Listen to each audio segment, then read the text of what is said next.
Welcome back. Local film critic Dale Pollak is here with us, and we have quite the range today.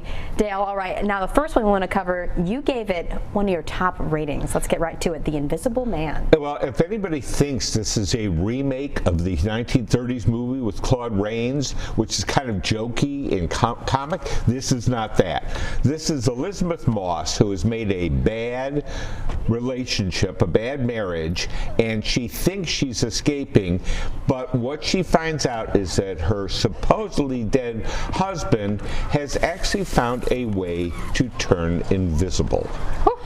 And this is not funny. As you see on your screen. This is not funny invisible. This is scary invisible, because he does really malevolent things and we can't see him doing it.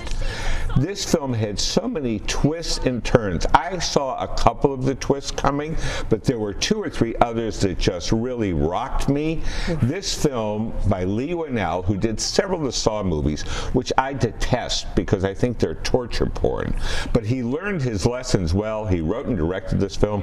This is the best film of its kind that I've seen in years. It works on every level, and really Elisabeth Moss's performance just dominates. She's incredible in this film.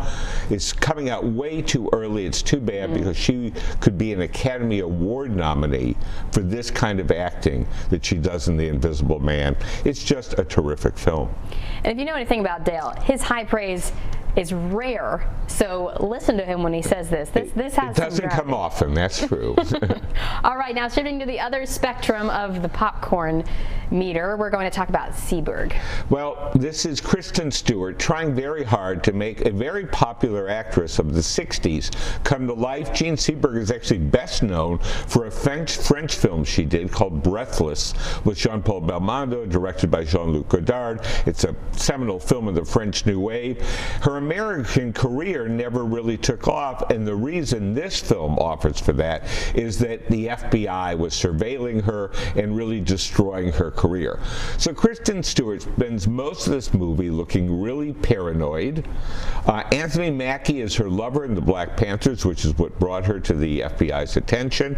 But the movie doesn't go anywhere, and it's just devoid of emotion. It's devoid of tension, and I felt bad for Kristen Stewart. She's working very hard here in a role that's not going anywhere, in a movie that was just limp.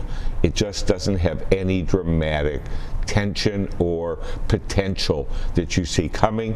By the end, you feel bad for her, and that's about it.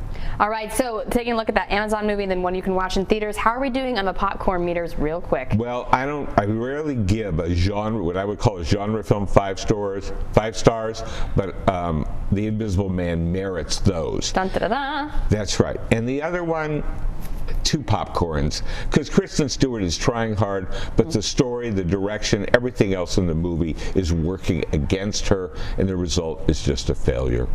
Well, hey, that's how Dale does it on Saturday mornings. He starts us off with a good dose of honesty with some buttered popcorn on the side. Thank you so much, Dale. I appreciate it. And for more movies and reviews, you can head on over to Dale's website. You see him there on the screen, DaleMPollak.com.